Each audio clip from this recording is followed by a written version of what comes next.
बंगाल के ग्रामीण इलाकों के जंगलों के पास एक शांत गांव में लोग अभी भी ओविसॉप्टो रैट, शापित रात के बारे में फुसफुसाते हैं। यह घटना गांव के किनारे एक छोटे से मिट्टी के घर में हुई बताई जाती है। हरण नाम का एक गरीब किसान अपनी पत्नी के साथ वहां रहता था। एक रात उन्होंने दीवारों से अजीब खरोंचने की आवाजें सुनी।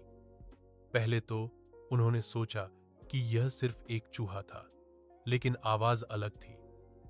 यह सामान्य खरोंच नहीं था।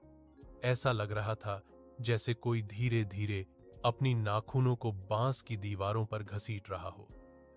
हरण ने इसे अनदेखा करने की कोशिश की। आधी रात के आसपास आवाज बंद हो गई।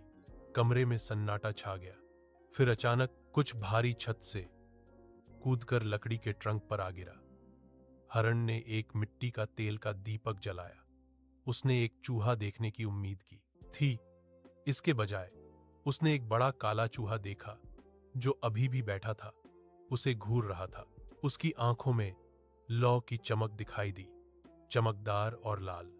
अगली सुबह हरण ने चावल की बोरियों पर अजीब काटने के निशान पाए, लेकिन काटने के निशान एक सामान्य चूहे के लिए बहुत बड़े थे। उसी रात खरोंच वापस आ गई, तेज, करीब। ग्रामीणों ने बाद में दावा किया कि कई साल पहले एक बूढ़ा तांत्रिक उसी घर में मर गया था। कुछ लोगों का मानना था कि उसकी बेचैन आत्मा ने चूहे का रूप ले लिया था। तीसरी रात को हरण ने साहस जुटाया और अपने हाथ में एक छड़ी लेकर जागता रहा। जब खरोंच शुरू हुई तो उसने आवाज का पीछा करते हुए भंडारण कक्ष तक गया। काला चूहा फिर से वहां था, लेकिन इस बार वह भागा नहीं।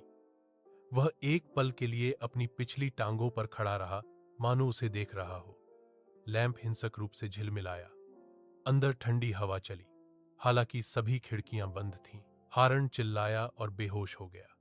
अगली सुबह पड़ोसियों ने उसे बेहोश पाया। दीवार पर लंबे खरोंच के निशान थे, किसी भी चूहे की पहुंच से ऊंचे। हरण और उसकी पत्नी हमेशा के लिए घर छोड़ गए। आज तक घर खाली रहता है। ग्रामीण कहते हैं कि कुछ अंधेरी रातों में आप अभी भी अंदर से खरोंच की आवाज सुन सकते हैं, धीमी, धैर्यवान, इंतजार कर रही।